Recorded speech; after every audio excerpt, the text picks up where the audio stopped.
So what are the corrections that you're looking for specifically? Force, because that's the only thing that's gonna work. But I mean, what are you looking for black men to arrive at? A place of understanding of like what do you want to see? Well, me change? We believe that there is no hope for them. That we don't believe in changing their minds. We don't. But I'm trying not to say what I really want to say because you're on stage. But if they could not exist, hey, we wouldn't be mad at.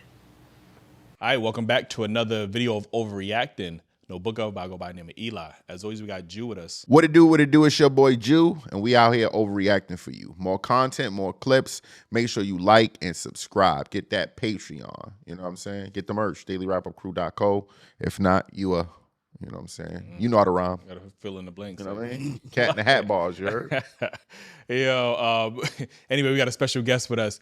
Jeff, let them know where they can follow you at. What's going on, y'all? The name is Jeff St. James, and you can find me at Ask a Brother Podcast on YouTube, Instagram, and TikTok. Listen, this next video was sent over to us by you guys, the viewers. This one, it's went underneath my radar. I didn't even know this video was out there, man. Mm-hmm. It's a very similar video to something that we talked about in the past. I think he even got the same Clubhouse aesthetic, or maybe they was on Clubhouse, Twitter Spaces. I don't know. Yeah. But that's what the conversation is happening. That's what they beating up. Clearly, man. We're gonna play the video. It's a very disturbing video. We're gonna play the video. We're gonna come back and give our thoughts on it. So what are the corrections that you're looking for specifically? Force, because that's the only thing that's gonna work. But I mean, what are you looking for black men to arrive at? A place of understanding of like what do you want to see? Well, me change? We believe that there is no hope for them. That we don't believe in changing their minds. We don't. But I'm trying not to say what I really want to say because you're on stage. But if they could not exist, hey, we wouldn't be mad at. I think for me, I think I want the coddling culture to kind of stop. I think they get validated a little bit too much and they're not held accountable as much as white men, Hispanic men, Asian men. Like the legal system works in their benefit a little bit more than they think it does.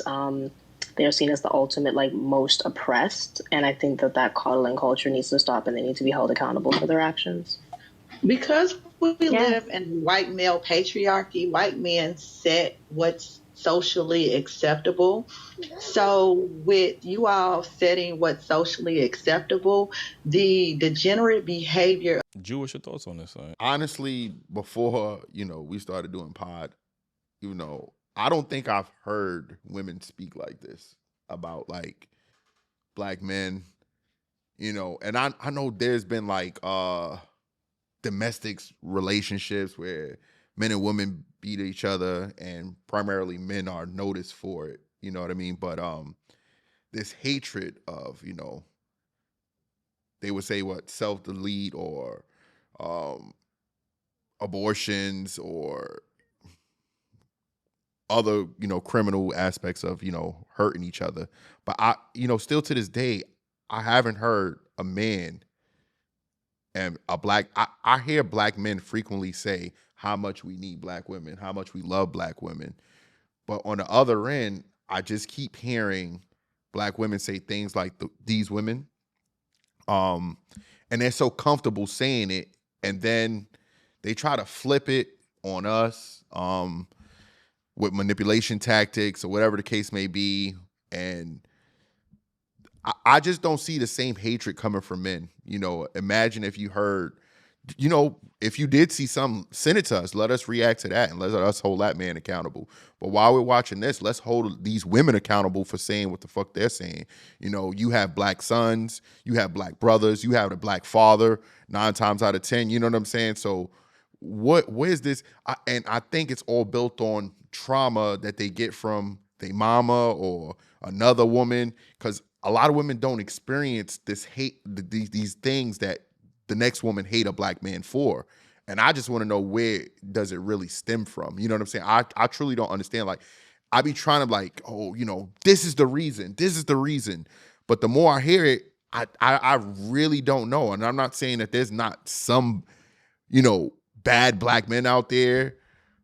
But I don't hear these other groups of women talking about their men like this, whether it's on a public platform, because y'all yes girling and kikiing and TTing and all these other shit every time a black woman say something like this. And then when a black man replies, you know, we're in our feelings, immature, weak, whatever the case may be. You know what I mean? So those are my thoughts. Again, this reminds me of another video that we had reacted to before, and it's very similar concept. And I think it was a white woman, black woman's appreciation for white men, like type of Clubhouse. And in there, they was just like, oh, you know, black men belong in a coffin, and black men deserve to die, and you know, our mothers should have, you know, been left to black men. And it was such a, there's no turning back because these dusties are dusty. They just belong in a coffin. I agree. Ladies, I'm so happy that we love in white men because they are the most sweetest, wonderful men. And you know what's so sad? Our mothers should have left the black men a long time ago. I feel safe now that the dusties are in the gulags. When I look at the title, white men are better for black women. it's just so horrible just to hear it. And then you think about the Cynthia G's and her having live call-in shows with other black women calling in saying maybe we should abort black male fetuses.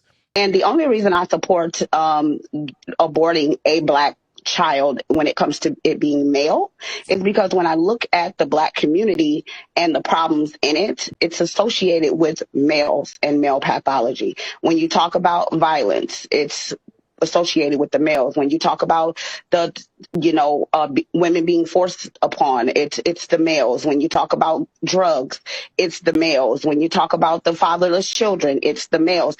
Every single problem that is happening in the black community, you point to the males and then you have the culprit.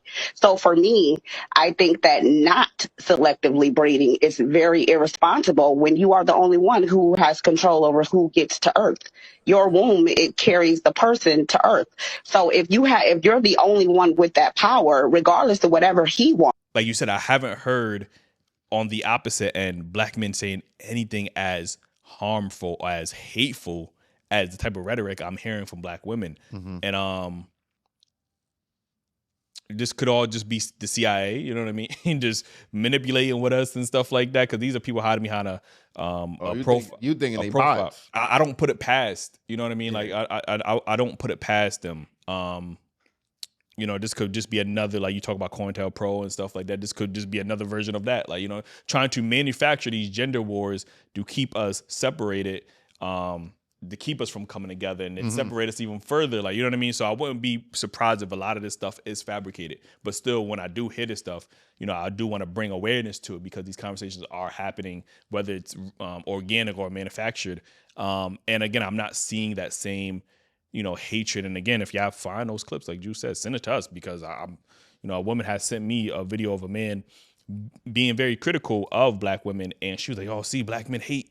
You know, that's their version of we hate women is us being critical of them. You know what I mean? And their version of us hating us is them wanting to actively harm us. Like, you know what I'm saying? And I know, Jeff, we talked about even abortions. And, you know, we was talking about from 1970 to present day, the amount of abortions that we had in the black community alone is, you know, I was saying from 18 to 20, like 24 million. And you were saying it could be past, you know, 30 million plus.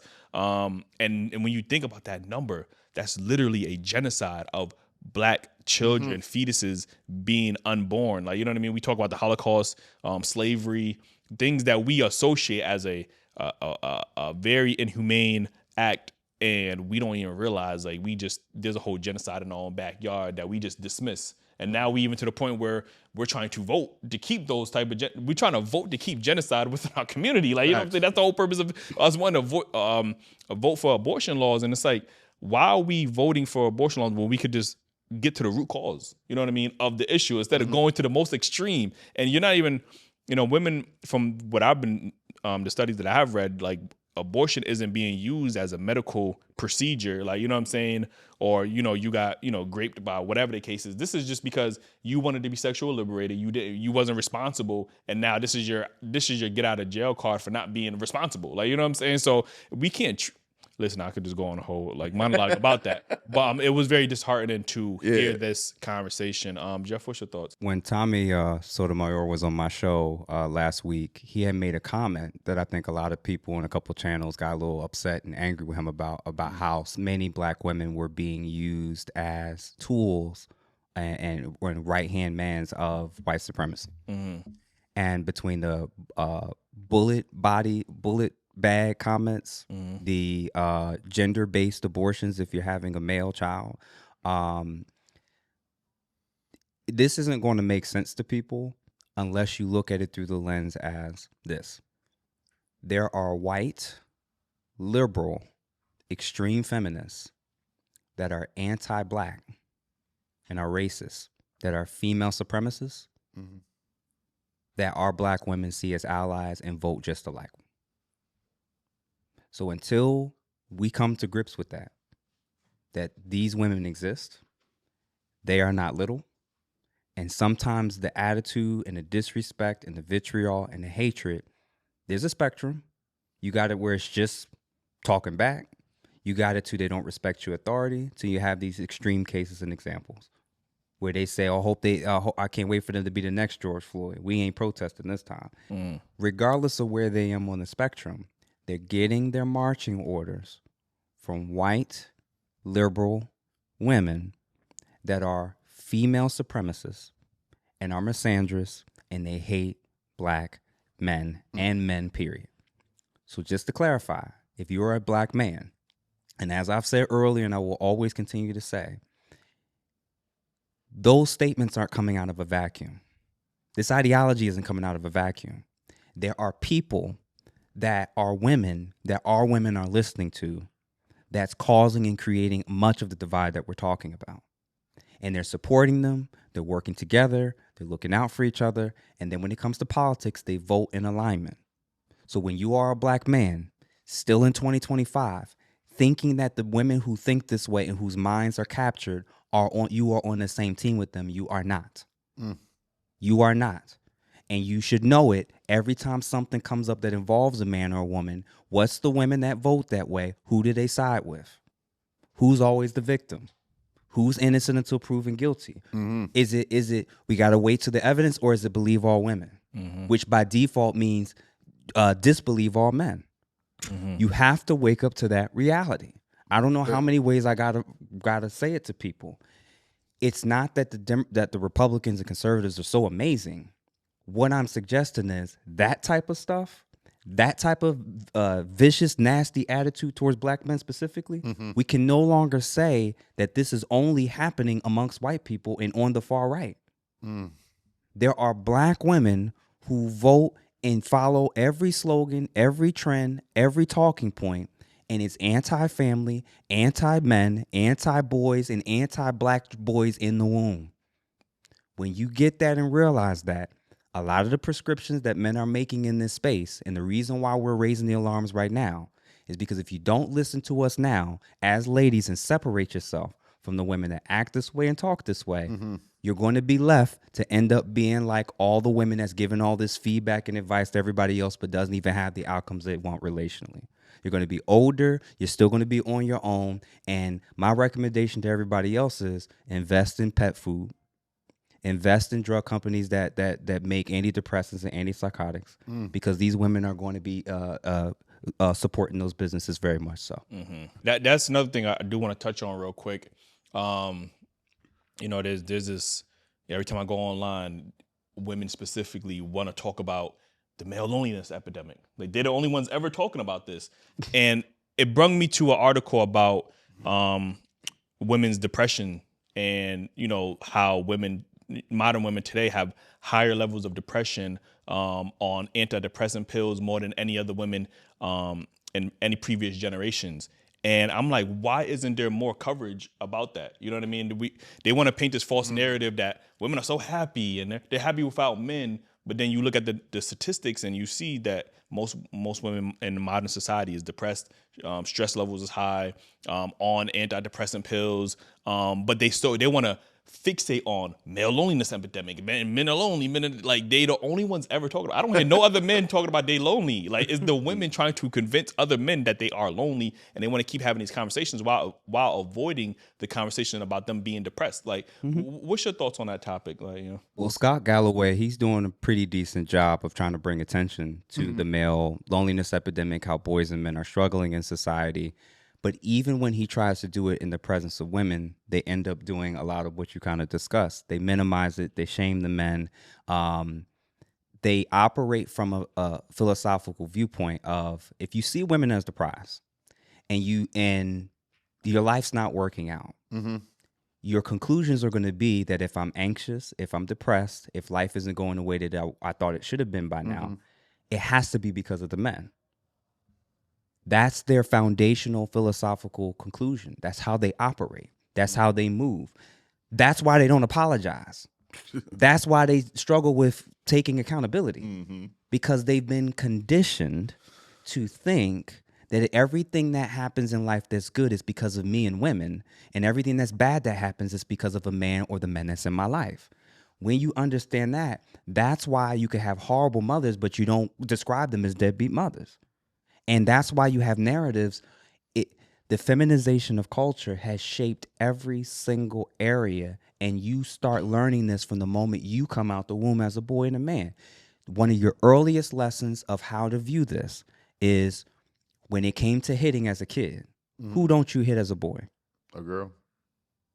That mentality is what they took and added steroids to it over the last 10, 15 years. Oh, you're right. Yeah, great analogy. So although it's wrong for both of us, it's more wrong when the man does it. And they use that shit with everything now. So when you take that concept and now apply it in every major area, they're not y'all try to do the whole, when you ask women about equality and fairness, they're using two totally different lenses. For sure. All right? So it's not that they're not, believe it or not, it's not that they tangibly see it as a contradiction. It's that I have a set of prescription reading glasses over here, and I have a set of dark shade sunglasses over here.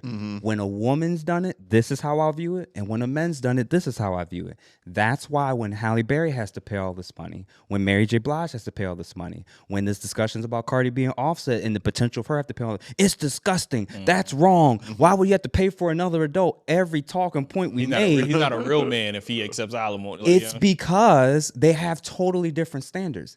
They can hear that, and they'll come up with explanations, and just some of them will come up with explanations and justification. Well, what happened to them? They were hurt. You'll see it with cheating. If cheating is one of the worst things a man can do, and they say he's disgusting, his life should be ruined, everything should be taken from him. But then you find out they got homegirls that cheated that's still in their life as friends. For sure. Well, he wasn't doing this and she was unhappy. Nobody's when you realize this as a man, this is what I call red pill. This is what they hate. All you're doing is saying the truth about the reality of how men and women tend to operate.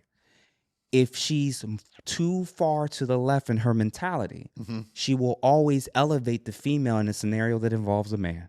Gotcha. Once you'll see it with the double standards with interracial relationships. You'll see it with double standards with abuse. You mentioned abuse earlier. You don't know that it's actually more bidirectional and that it's often more initiated from women? I believe that. Yeah. For sure. Think of it this way. If you remove men from the equation and you measure gay relationships between two men and two women, and even compare it to heterosexual, who's at the top? Women on women violence. They can get away with the narrative that we're the most abusive just because we're stronger. So what I'm basically suggesting is that doesn't surprise me. I won't be shocked if it's not fake.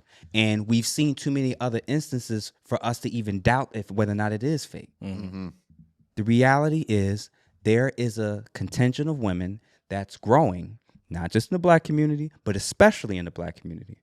That it's not about disliking black men or disliking some of their behaviors and the lack of accountability and structure and doing certain things the right way. It's that there's an actual hatred towards the men themselves. And my warning to men is it gets like this and gets this bad because when you simp, when you don't check behavior, when you give rings to women that don't deserve it, when you tolerate behaviors that you shouldn't, This is the final form. It isn't going to lead towards the outcome that you think because you keep rewarding bad behavior. You keep rewarding evil, and it's going to turn back against you in the end. If you keep aligning with them, if you keep sleeping with them, if you keep voting like them, this is why our community has gotten to the way that it's gotten. When are y'all going to wake the fuck up as men? If you are a black man still following in being led by women that think like this, which white feminists that talk like this and act like this, who do you think they align with? Black women that vote this way. Wake up. Wake the fuck up. I'm not saying that this is all women. I am saying the ideology that could even think like this is probably coming from the same group that thinks I don't need a man. I don't respect men. He got to earn my femininity. Why do I have to bring anything why he got to expect anything from me? Bring something to the table for what? That's where this shit starts. Where you've already dehumanized you and now you're just a work mule. And then when it still doesn't work out, this is the end of where they get to. Where if we can't have you, if you're not marrying us, if you're not sticking around if you have a kid, if you're dating out, well, now we're just going to talk to white male supremacists to see if they can do the job we can. That's what's really happening. So everybody else is claiming that I hate women. No, I'm trying to wake women up, black women up especially, and say, y'all better differentiate yourselves. Y'all better distinguish yourselves real quick. Because the men that have options are not going to put their hand in a bucket of snakes and try to find out which one is poisonous. Yeah, for real. These women are everywhere. They're the ones that's pushing certain things. They're pushing certain agendas. And they're the ones that's divisive. And they're the ones that will prefer that men never become in the leadership role again, politically, socially, or familially. They are anti-men and anti-male leadership. Fitting. If you don't see it, if you don't wake up, if you don't get it, that's why we are in the situation we're in. So you better listen to the people that you actually don't like what they have to say. Then keep listening to all the podcasts and all the platforms that's telling you what you want to hear because they're just telling you sweet lies and it's not changing your actual fucking life. Take that. I ain't gonna hold you. Listen, join the Patreon, man. Yeah, this motherfucker with the Jordan mean face right now, looking like, yo, he talking about me. Yeah, listen. Join the Patreon, man. We got the full episode with Jeff that I promise y'all going to need to tune in for. Dropping a lot of gems over there. And I advise every man, not just the black men only, any man, any race, just to listen to the conversation and really gain something valuable of it. The ladies can learn too. Ladies, for sure. Ladies can learn a lot, I promise you. Link in the description. Join the Patreon. Cop the merch, Dailyrapupcrew.co, and we see you guys on the next one. Make sure you support his page as well.